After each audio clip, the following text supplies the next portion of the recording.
Hello, welcome to my guide for the human of questionable sexual orientation engineer. A few things first. I really tried to make assault turret builds work. I tried flamethrowers, I tried cryo ammo, tried omni-link, it's just bad all around. Don't do it, don't waste your time. I did it for you. Cryo ammo, anything that can do, it does poorly. So in this case, you'd be better off with cryo ammo in your gun or cryo beam for your ability. For the flamethrower, the damage is just so pathetic that it never serves a purpose. Even fully invested in tech damage, you're never going to make this thing worth it, trust me. And so really the only purpose that assault turrets ever serve is as a distraction, which admittedly, they draw enemy attention really well. Enemies definitely seem more focused on them than they are on you, but they die fairly easy, their recharge is fairly long, just don't do it. But anyways, on to the good stuff. The way this build is going to be played is that you are going to be playing a support role. You're going to be debuffing and stunning large groups of enemies.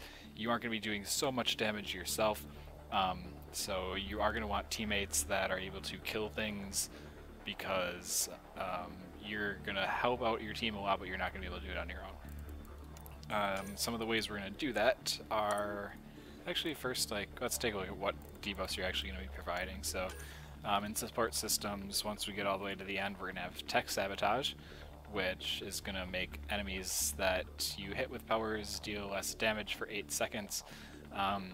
So with overload, that's going to be hitting multiple enemies. We're going to be shattering frozen enemies. That's going to be applying this. So we're going to try and get that on as much stuff as possible. And likewise, in offensive tech, we're going to want elemental tech there at the end. It's going to make enemies take more damage from the elements as well. So this will help any other forms of elemental damage that are done, like your overload, or further cryo beams, or if anybody's using any form of incendiary or cryo ammo, you know the drill. So ways we're going to be applying those debuffs are through cryo beam. Once we get to rank 4, we're going to take recharge speed, because we don't need the damage. That's not the point. The point is the debuffs, and so if we want the debuffs up as much as possible, we're going to want it recharging as fast as possible. In rank 5, we're going to increase the armor debuff that cryo beam provides. Through this, you are going to see berserkers get killed and crazy stuff like two-shot vanquishers, and it's ridiculous. So it's hugely noticeable. So as long as you have teammates that are shooting the enemies that you're hitting with cryo beam, they're going to die almost instantly. The 2-meter radius around the impact point is so negligible that it's pointless. And plus, you don't need to freeze multiple enemies at the impact point, because in rank 6 we're going to take snap freeze. Reason being 150% frozen shatter radius. So we're going to be freezing a mob. It's going to either get detonated by a teammate or through our overload, which is then going to freeze other mobs and hopefully get a chain reaction going of freezing explosions. Cryo trap, chain reactions of frozen explosions are better than leaving a small area on the ground that can freeze a couple enemies. So there you go. In overload, again, recharge speed or damage in rank 4. We're going to go for the recharge speed for sure. In rank 5, we want it to chain to one additional target when charged. I don't know if people, I don't see how other people play, so I don't know if people utilize this or not, but I could see people forgetting to use this. So remember that you can charge overloads. Hold your key and then release it after it's finished charging. It'll do more damage and it'll chain to enemies, and now we're going to chain to another one. And since we don't need damage, we don't care about the damage to shields that we could have gone with. Oh, and it also stuns. Overload will stun the initial target and anything it chains to, so now we got another one to stun. And then in rank 6, we don't need the damage, so why not make it deal a little bit more damage to stuff that it chains to, as well as chaining to an additional target. So that way we're stunning the most enemies that we possibly can, as well as providing the defense and the damage debuffs from our passives.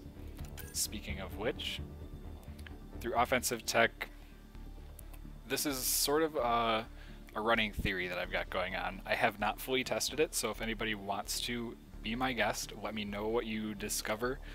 All I've got is the anecdotal that once I switched to this build, I immediately saw the most success I've ever had with the build, or with the class that is, and so I've stuck with it under the assumption that this theory is true. Theory being that power affected duration from talents, such as in this case, I'm hoping also applies to debuffs like elemental tech and like sabotage. So that way, instead of just having, that one doesn't actually say what the duration is, but tech sabotage, it says debuff duration 8 seconds. I'm hoping that things like power enhancement here in rank 4, 20% to all effect durations, I hope that applies to it. So if that is the case, that is awesome, and I'm hoping it is. But if someone wants to tell me I'm wrong and that it's just in my head and I'm actually just having success because I'm awesome, just let me know. I'm dying to find out if it's real or not. In rank 5, we've got a choice. Oh, a combo detonation is the alternative.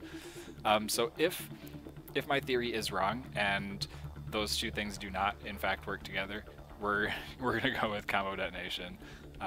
The combo radius is going to definitely apply to shatter explosions, so that'll be the better choice if that ends up being the case.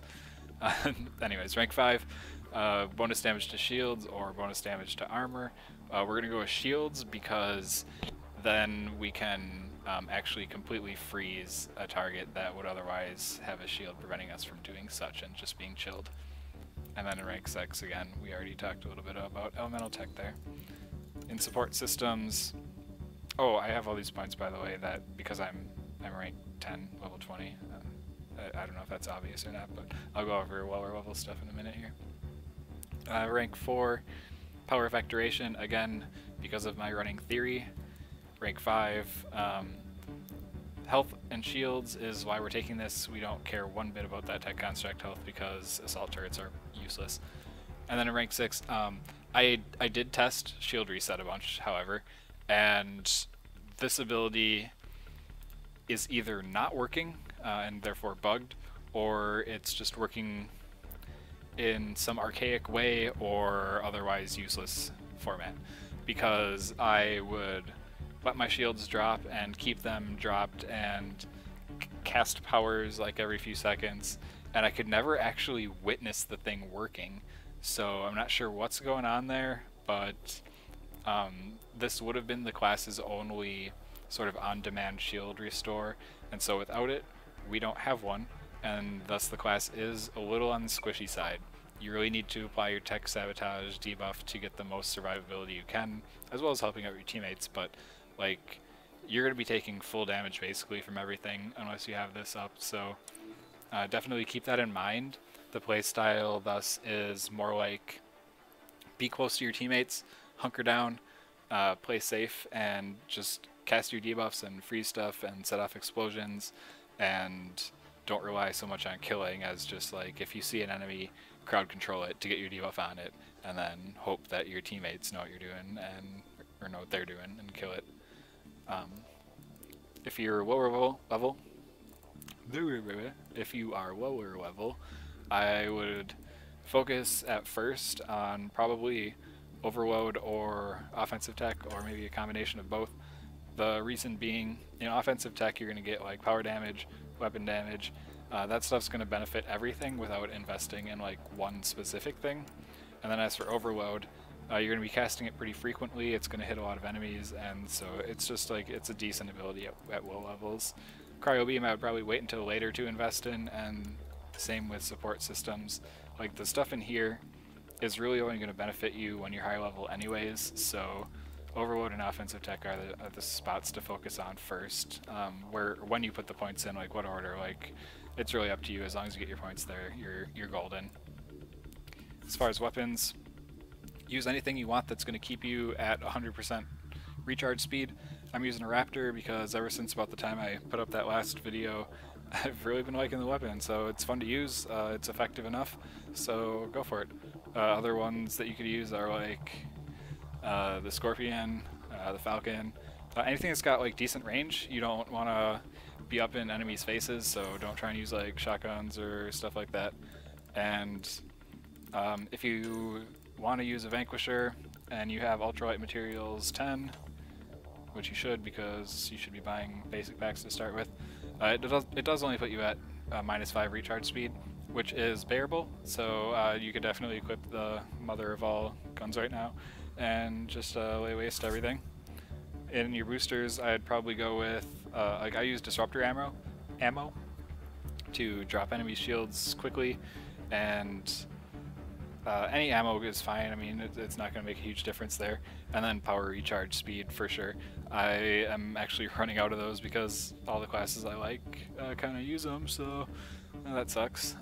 But otherwise, a rail lamp for whatever type of weapon you're using is just fine too. So, and then I guess I'd probably go with the other equipment if I had it, but I've only got a jug shield, so there you go.